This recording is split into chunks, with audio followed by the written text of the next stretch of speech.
Goa, a small state on the western coast of India, is known for its beaches, churches and culture. But Goa has a history that is different from the rest of India, as it was ruled by the Portuguese for more than 4 centuries, until 1961, when it was liberated by the Indian Armed Forces. Why did Goa have to wait for freedom till 14 years after India gained independence from the British in 1947?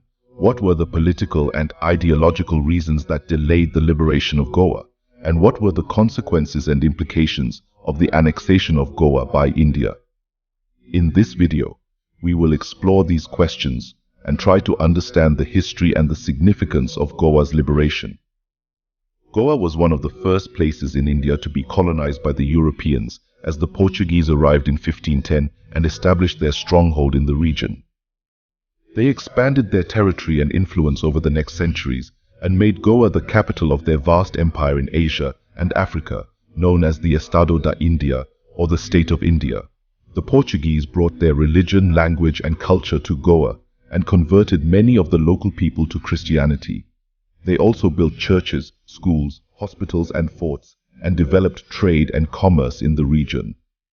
Goa became a prosperous and cosmopolitan city, known as the Rome of the East. While the rest of India was under the British rule, Goa remained under the Portuguese control, as the Portuguese refused to recognize India's independence and sovereignty. The Indian independence movement, however, inspired many Goans to demand their own freedom from the colonial rule.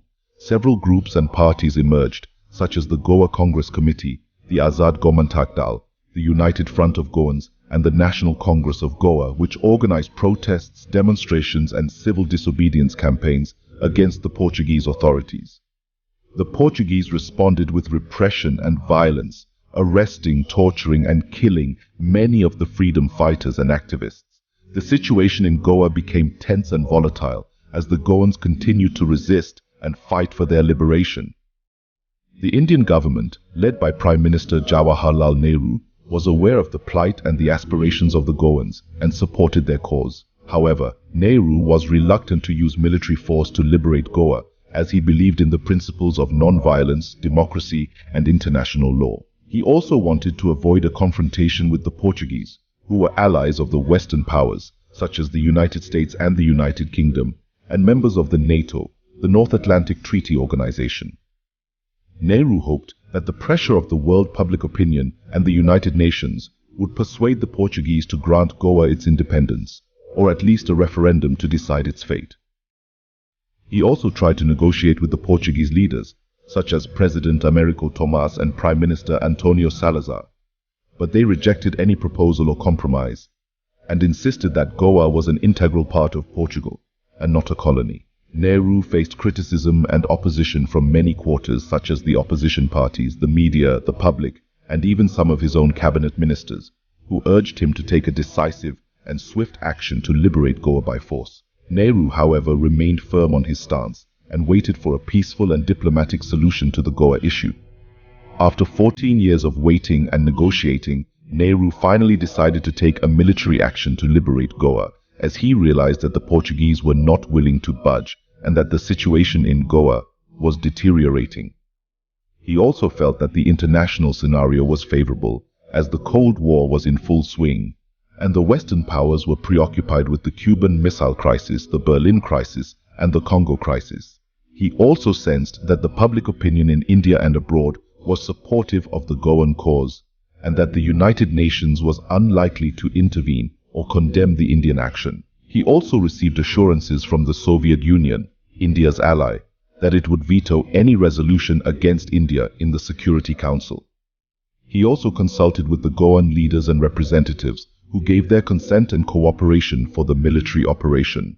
Thus, on December 18, 1961, Nehru ordered the Indian Armed Forces to launch the Operation Vijay, the operation to annex Goa. The Operation Vijay was a swift and decisive victory for India, as the Indian forces overwhelmed and overpowered the Portuguese forces, who were outnumbered and outmatched. The Indian army, led by Lieutenant General J.N. Chowdhury, advanced from 3 directions and captured the key towns and cities of Goa such as Panaji, Margao, Vasco da Gama and Mapusa. The Indian Navy, led by Rear Admiral B.S. Soman, blockaded the Goan coast and sank the Portuguese sloop Afonso de Albuquerque and the patrol boat Vega. The Indian Air Force, led by Air Vice Marshal Erlich Pinto, bombed and strafed the Portuguese airfields and installations and destroyed the Portuguese aircrafts. The Portuguese forces, led by Governor-General Manuel Antonio Vassallo e Silva, fought bravely and valiantly, but they were no match for the Indian forces, who had superior numbers, weapons, and tactics. The Portuguese forces suffered heavy casualties and losses, and many of them were captured or surrendered. The Operation Vijay lasted for only 36 hours and ended on December 19, 1961, when Vassallo e Silva signed the instrument of surrender and handed over the administration of Goa, Daman and Diu to the Indian authorities. The liberation of Goa was a moment of joy and pride for the Goans and the Indians, as they celebrated the end of the colonial rule and the integration of Goa into the Indian Union. The Goans welcomed the Indian forces as liberators and expressed their gratitude and loyalty to the Indian government and the Indian people. The Indians hailed the annexation of Goa as a historic achievement and praised Nehru and the Indian forces for their courage and wisdom. The liberation of Goa was also a milestone for the Indian foreign policy, as it demonstrated India's resolve and capability to defend its national interests and sovereignty, and to uphold the principles of self-determination and decolonization. The liberation of Goa also marked the end of the Portuguese presence and influence in India, which had lasted for more than 450 years. The annexation of Goa, however, was not without controversy and criticism, as it drew a mixed and polarized response from the international community. The Portuguese government and the Western powers, such as the United States, the United Kingdom and France, condemned and criticized the Indian action as an act of aggression and violation of the international law and the sovereignty of Portugal. They also accused India of hypocrisy and double standards, as India had opposed the use of force and intervention by other countries in other parts of the world, such as Korea, Suez and Tibet.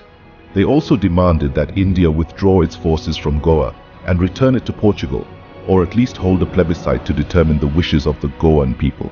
The United Nations also debated and discussed the Goa issue, as Portugal and its allies brought the matter to the Security Council and the General Assembly and sought a resolution against India. However, the United Nations failed to take any action against India, as the Soviet Union and its allies supported India and vetoed any resolution that was unfavorable to India.